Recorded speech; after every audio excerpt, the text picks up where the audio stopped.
What's trickier, shutting everything down in a pandemic or trying to open everything back up? We'll convene a roundtable of Michigan's congressional representatives. And at a time when hospitals are so critically important, how can there be layoffs and financial losses? We'll talk with the head of the Beaumont Hospital System. Today is Sunday, May 3rd, 2020, and this is Flashpoint. Hi, welcome to Flashpoint. I hope you were well this morning. It's always a good hope, but is there any better wish for anyone right now than just hoping that you're well? We've arrived at the month of May, and I hope this month isn't quite the tedious blur that April was, and most of March before that, I should mention. But now we start to look for ways to step out of our very unnatural hibernation. How do we do that? Well, clearly not in unanimity. Protesters surrounded the state capitol again on Thursday, some of them eager to display their right to bear arms, which led to some unease among lawmakers inside. But the fight between the governor and Republican leadership sheds light on the debate between opening too slowly and opening too quickly. And at the federal level, how much more help is the American workforce going to need? What can be done right now to prepare for either phase two, the rest of phase one, or something we don't even know about that's headed our way? This morning, a cross-section of the Southeast Michigan congressional delegation will join me to talk about it. And a little later on, did you have any idea that our hospital systems were so reliant on elective procedures? With hospitals so important just now, how can we be looking at layoffs in the healthcare system? We'll talk it over with John Fox, the president and CEO of Beaumont Health. It's all today on Flashpoint.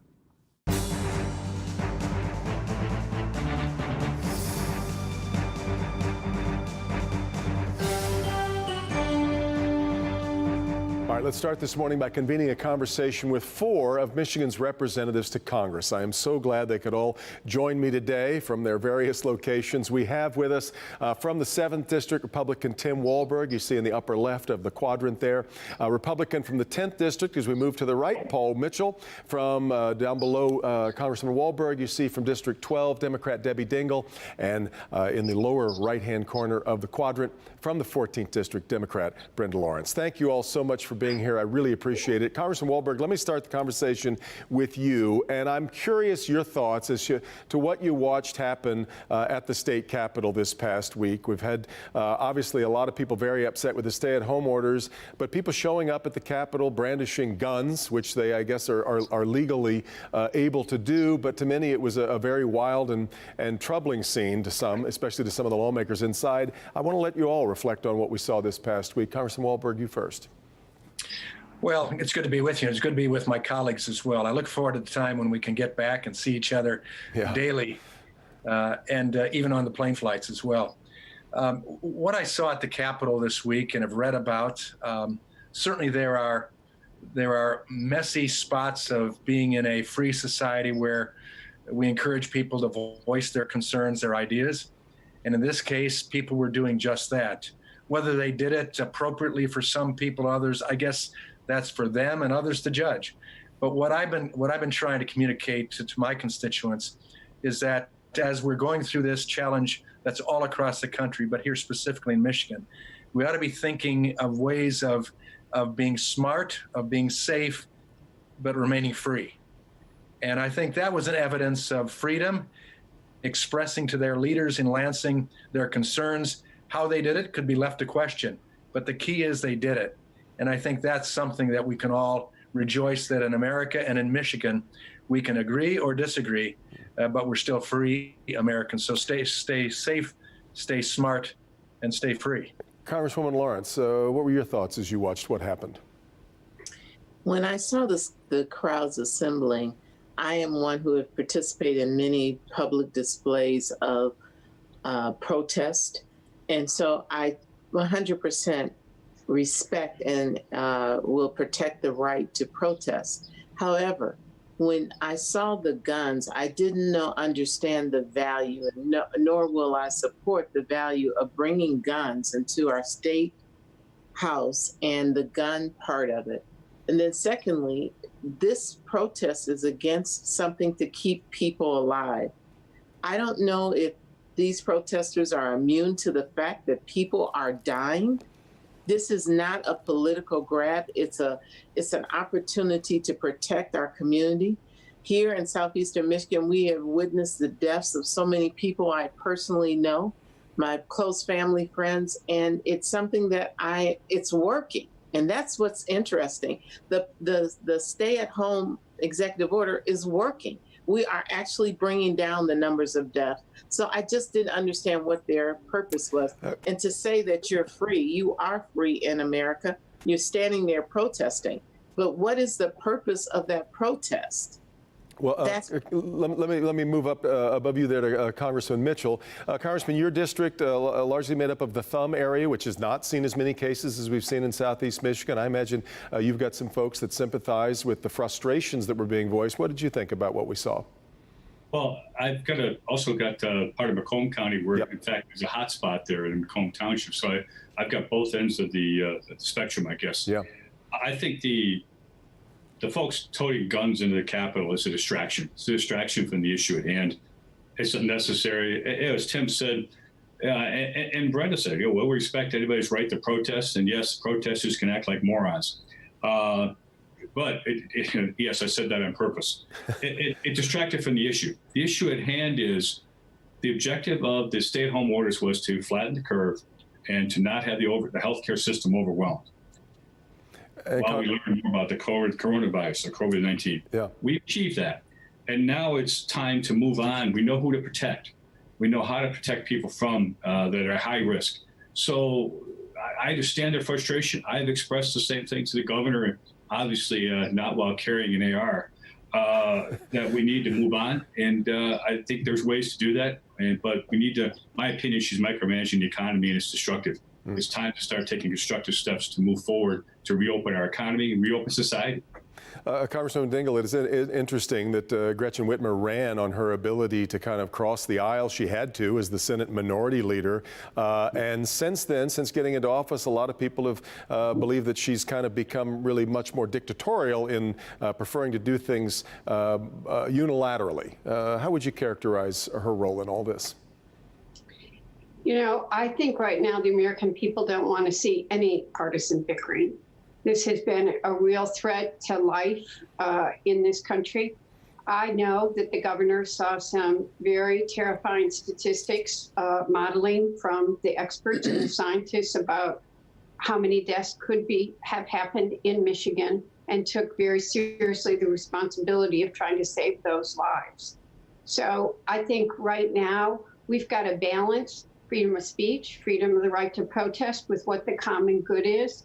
That when I'm not quite sure why they had to have assault weapons and that people felt frightened there.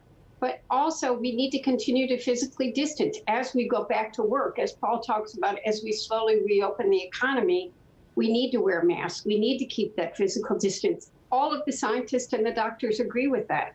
And we got to work together to make sure that community is still safe.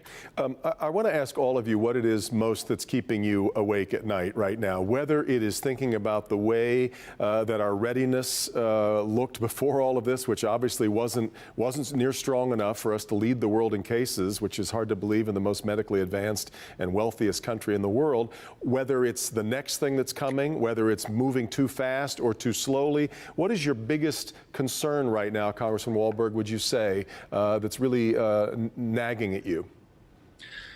Well, first of all, I would question the fact that we lead the world in cases when you take per capita. You could take the next 5 countries, add them together to come up to what our population is. And you could also see that then they're way beyond us with cases. We've never done this before. I think we need to recognize that. And without putting any blame, I think we've seen both governors and the president and the administration attempting to do the absolute best they could with the knowledge they had.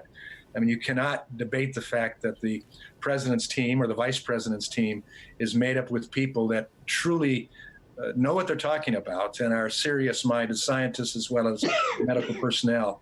But right now, what keeps me awake is not so much the loss of life or the sickness anymore, because I think we have really majored on that, and we have regimes in place.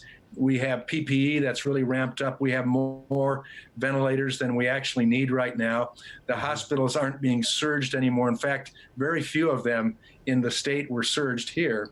but they pull together. But what really gets me now is the continuing economic challenge that's taking place and the long-term impact that that's going to be not only on the economies of this state and this country, but individual economies, small business people, the employees that do the services. Yeah. And then ultimately, that could go on for a significant period of time, and we may then see some of the diseases, as it were, with suicide, with substance abuse, with domestic violence, with just simply the loss of hope and a dream for the future come to fruition. And that would allow me to stay up at night on many occasions. Yeah, understandably put. Congresswoman Lawrence, what's your biggest worry right now?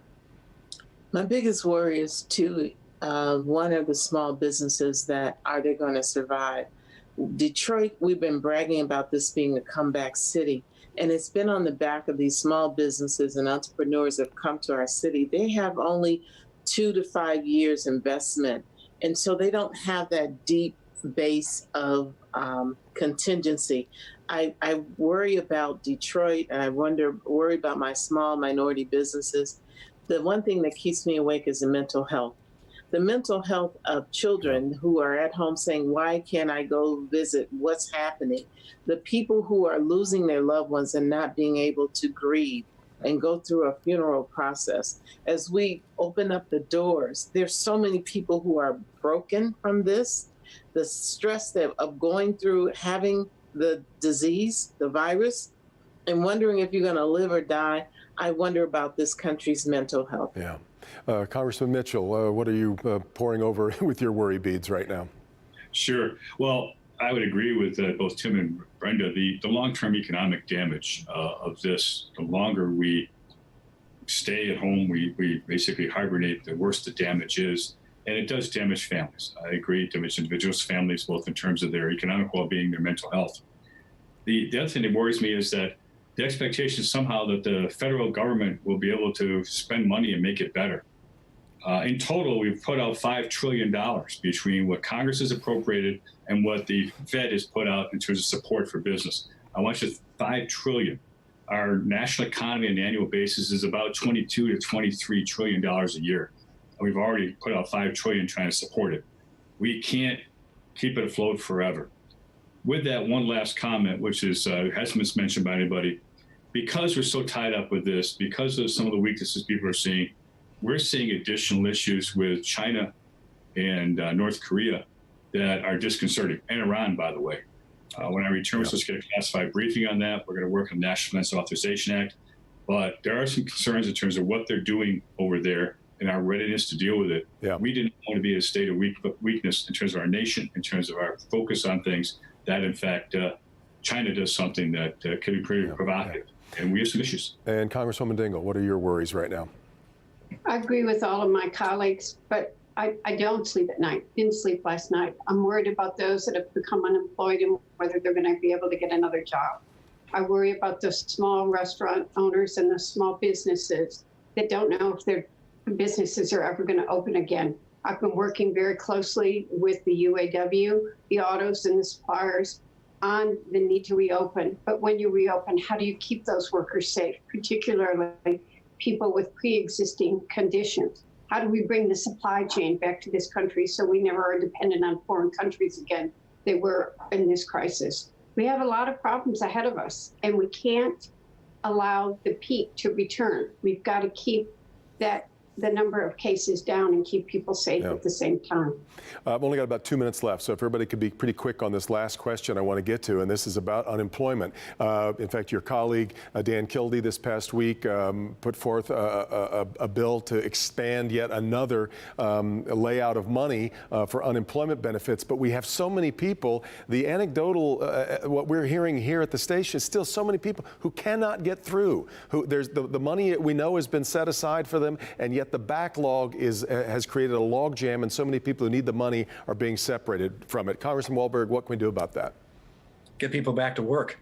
I mean, that's what we need to do.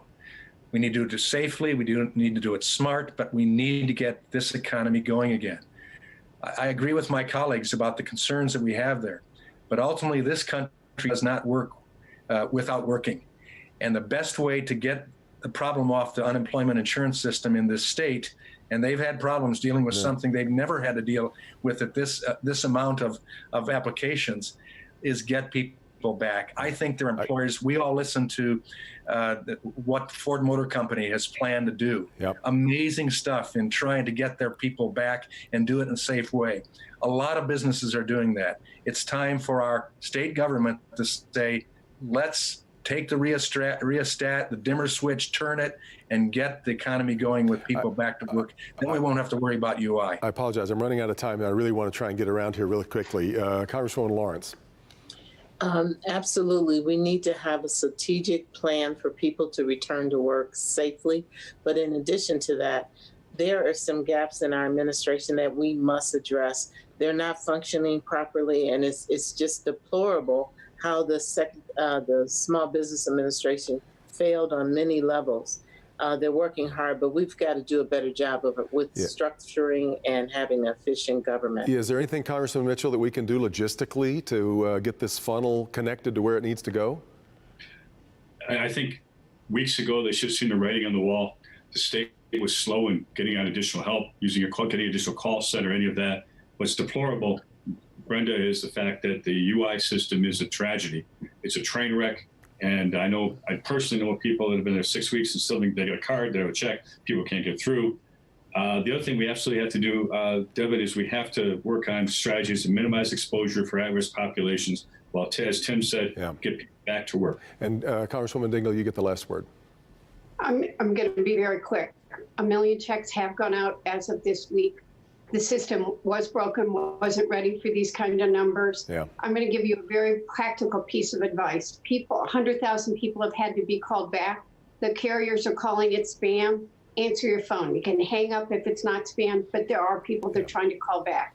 And we just need to try to help everybody. Compassion, kindness matter right now. No doubt. I'm so grateful to have all four of you with me. Thank you so much for the time. Stay safe, and we will talk to you again very soon. We come back. The crisis in hospitals. This is Flashpoint on Local 4.